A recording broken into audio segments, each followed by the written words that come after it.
மறைந்த முன்னாள் முதல்வர் ஜெயலலிதா அவங்களுக்கு தெரியாமையே போன ஒரு 5 விஷயம் இருக்குது. அது என்னென்ன அப்படின்றத பார்க்கலாமா? 2016 செப்டம்பர் 22 நைட்டு 10 மணிக்கு சென்னை அப்பல்லோ மருத்துவமனையில் காய்ச்சல் மற்றும் நீர்ச்சத்து குறைபாடு காரணமாக அனுமதிக்கப்பட்டார் ஜெயலலிதா. அதுக்கப்புறமா 75 நாள் கழிச்சு மாரடைப்பு ஏற்பட்டு அவர் அங்கேயே மரணம் அடைஞ்சாங்க அப்படின்றதெல்லாம் நம்ம அறிந்த செய்தி. இந்த 75 நாட்களில் நாமெல்லாம் ஃபேஸ் பண்ண நாமெல்லாம் பார்த்த சில விஷயங்கள் அது எல்லாம் அவர்களுக்கு தெரியுமா தெரியாதா அப்படின்ற ஒரு கேள்வி இருந்துச்சு. அந்த 5 விஷயங்கள் எதெல்லாம் அப்படின்னு பார்த்தீங்க அப்படின்னா, அமெரிக்க அதிபர் தேர்தல் நடந்துச்சு. அதில் ஹிலாரி கிளின்டன் வந்து தோல்வி அடைஞ்சாங்க.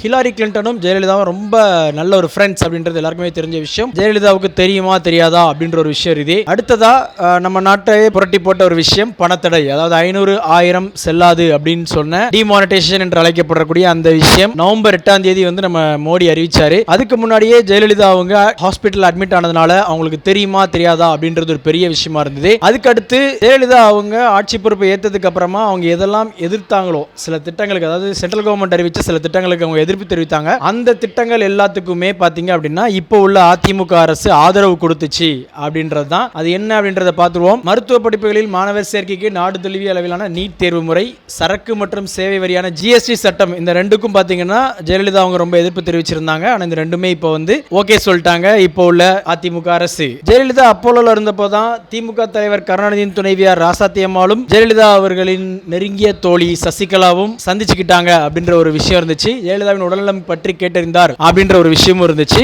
இதுவும் அவருக்கு தெரியுமா தெரியாதா அப்படின்ற ஒரு கேள்வியை வந்து எழுப்பிச்சு. கடைசியா பொது உடைமை புரட்சியாளரும் கியூபாவின் அதிபர் மற்றும் பிரதமராக இருந்த ஃபிடல் காஸ்ட்ரோ நவம்பர் 25 தனது 90வது வயதில் காலமானாங்க. அவங்களுடைய இறப்பும் மறைந்த முன்னாள் முதல்வர் ஜெயலலிதா அவங்களுக்கு தெரியுமா அப்படின்றது ஒரு பெரிய கேள்விக்குறியா இருந்துச்சு. இந்த 5 விஷயங்களும் ஜெயலலிதா அவங்க ஹாஸ்பிட்டல் அட்மிட் ஆனதுக்கு அப்புறம் அவங்க இறக்கிறதுக்கு முன்னாடி நடைபெற்ற விஷயங்கள் அப்படின்றது குறிப்பிடத்தக்கது.